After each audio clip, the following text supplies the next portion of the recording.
sa pagbabasa ko ng mga netizens at bashers. Para hindi masyadong kakampi ni Kim isyong ito. Si Kim lang kaalam ng kung ano po ba yung pinaglalabanan.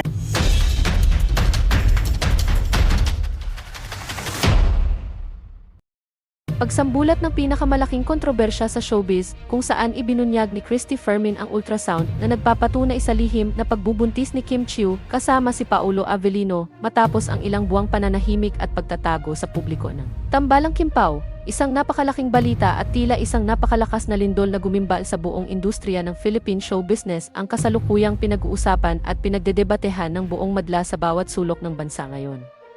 Pagkatapos ng ilang buwang pananahimik, pag-iwas sa mga mamamahayag, at pag-iiwan ng napakaraming palaisipan para sa milyon-milyong tagahanga sa loob at labas ng Pilipinas, tila lumabas na nga ang katotohanang matagal ng itinuturing na isa sa pinakamalaking lihim na itinatago ng sikat na Tambalang Kim Pao. Ang veteranang showbiz columnist at respetadong host na si Christy Fermin ay muling nagpakawala ng isang pampasabog na impormasyon sa kanyang programa matapos niyang ilantad sa publiko ang sinasabing opisyal na ebidensya ng isang medical ultrasound. Ang naturang dokumento ay umano ay nagpapatunay sa lihim na pagbubuntis ng kapamilya actress na si Kim Chiu, habang ang itinuturong ama ng dinadala nitong sanggol ay walang iba kundi ang kanyang kapareha at on-screen partner na si Paolo Avellino. Ayon sa mga umuugong na ulat at detalye mula sa nasabing pagbubunyag, ang naturang record na nagmula sa isang kilalang pribadong ospital sa Metro Manila ay malinaw na nagpapakita ng ilang linggong pagdadalang tao ng sikat na aktres. Ang pambihirang ibinunyag na ito ay agad na nagdulot ng matinding haka-haka, gulo at nagpalatag ng napakaraming katanungan sa gitna ng publiko na matagal nang nagmamasid sa kilos ng dalawa. Sa nakalipas na mga buwan, kapansin-pansin ang labis na pag-iingat ng dalawang artista sa kanilang mga galaw at pananalita sa harap at maging sa likod ng kamera. Bagamat ramdam na ramdam ng lahat ang matinding kimika, tamis ng pagsasamahan.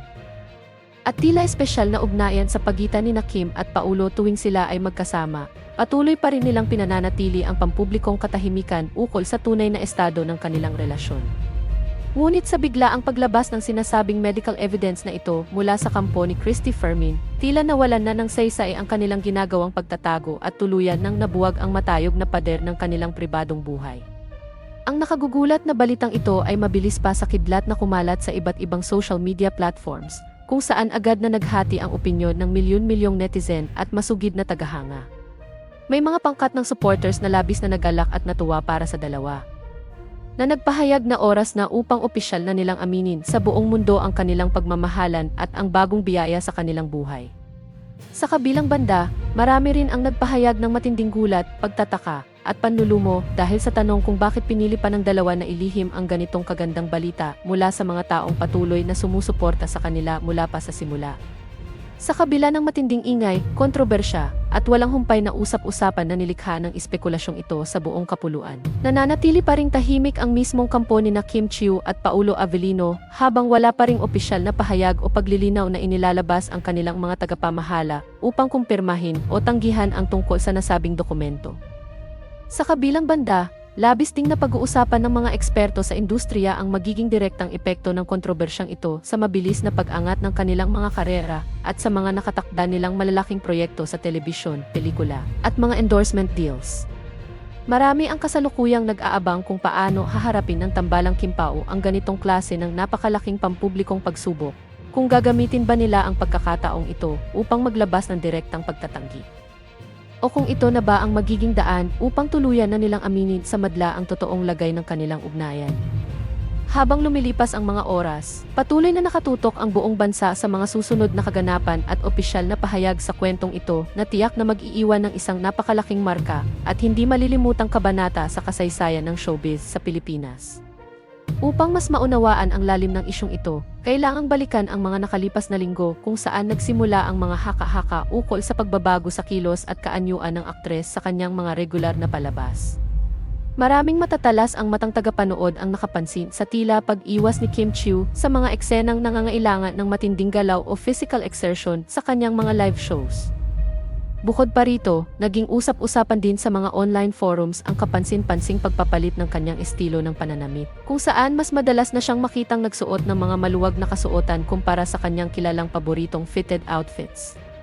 Ang mga maliliit na detalyeng ito, na noong una ay itinuturing lamang ng marami bilang simpleng pagbabago sa fashion preference, ay biglang nagkaroon ng panibagong kahulugan nang sumabog ang ulat ng veteranang kolumnista. Ayon sa mga pahayag na inilabas sa programa ni Christy Fermin, hindi umano naging madali ang pagkuha sa naturang impormasyon dahil napakaingat ng kampo ng dalawang artista. Sinabi sa ulat na ginawa ang mga konsultasyon at pagsusuri sa ilalim ng mga maling pangalan o sa pamamagitan ng mga pribadong kaayusan upang maiwasan ang paglabas ng balita sa media. Gayunpaman, dahil sa lawak ng network ng mga impormante sa loob ng industriya ng kalusugan at libangan, hindi pa rin naiwasang makarating ang sensitibong dokumentong ito sa kamay ng media. Ang paglitaw ng ultrasound result na umano'y may pangalan ng aktres at petsa ng pagsusuri ang naging pinakamatibay na pundasyon ng kasalukuyang kontrobersya na pumatok ng husto sa mga online discussion board. Sa panig naman ni Paulo Avellino, ang kanyang mga kamakailang kilos sa mga pampublikong kaganapan ay masusing sinusuri na rin ngayon ng mga taga-subaybay. Sa mga nakaraang panayam, kapansin-pansin ang kanyang pagiging protektibo tuwing natatanong tungkol sa kalagayan at kalusugan ng kanyang kapareha. Bagamat kilala ang aktor sa kanyang pagiging pribado at seryoso sa buhay, ang kanyang mga sagot sa mga huling press conference ay naglaman ng mga pahiwatig na mas lalo pang nagpalakas sa hinala ng publiko.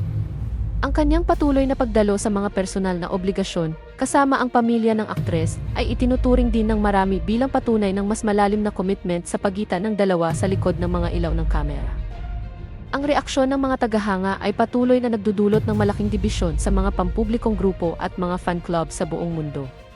Ang mga solidong taga-suporta ng Kim Pao ay naglabas ng mga pahayag ng suporta at nagpaalala sa publiko na igalang ang pribadong buhay ng kanilang mga idolo, lalo na kung may kinalaman ito sa isang sensitibong paksa tulad ng pagdadalang tao. Sa kabilang dako, may mga kritiko rin na nagpapahayag na bilang mga pampublikong figura na kumikita mula sa suporta ng taong bayan, may moral na obligasyon ang mga artista na maging tapat sa kanilang mga tagahanga ukol sa mga importanteng kaganapan sa kanilang buhay.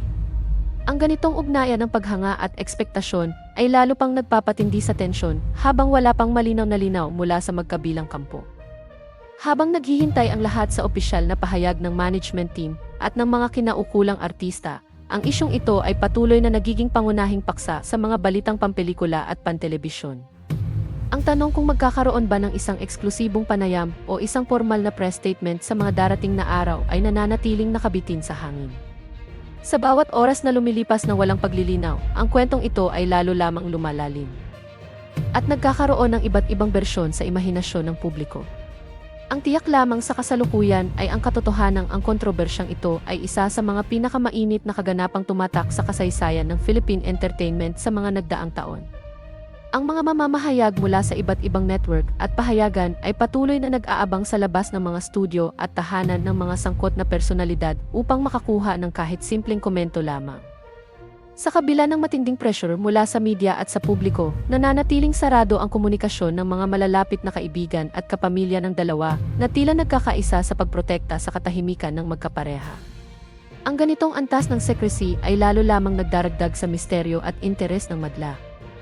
Napatuloy na nagpapadami ng mga views, shares, at comments sa lahat ng mga artikulo at video na may kinalaman sa paksang ito. Sa pagtatapos ng ulat na ito, ang buong industriya ay nananatiling nakatutok at naghihintay sa pampublikong paglitaw ni Kim Chiu at Paulo Avellino sa kanilang mga nakatakdang commitments. Ang susunod na hakbang ng dalawang bituin ay hindi lamang magtatakda ng direksyon ng kanilang mga karera, kundi magbibigay din ng ganap na kasagutan sa tanong na umiikot sa isip ng bawat Pilipino ngayon. Kung ang ibinunyag man ni Christy Fermin ay patungo sa isang formal na pag-amin o sa isang matinding legal na pagtatanggi, ang kabanatang ito ay patuloy na susubaybayan ng milyon-milyong mamamayan na nakasubaybay sa takbo ng showbiz sa bansa.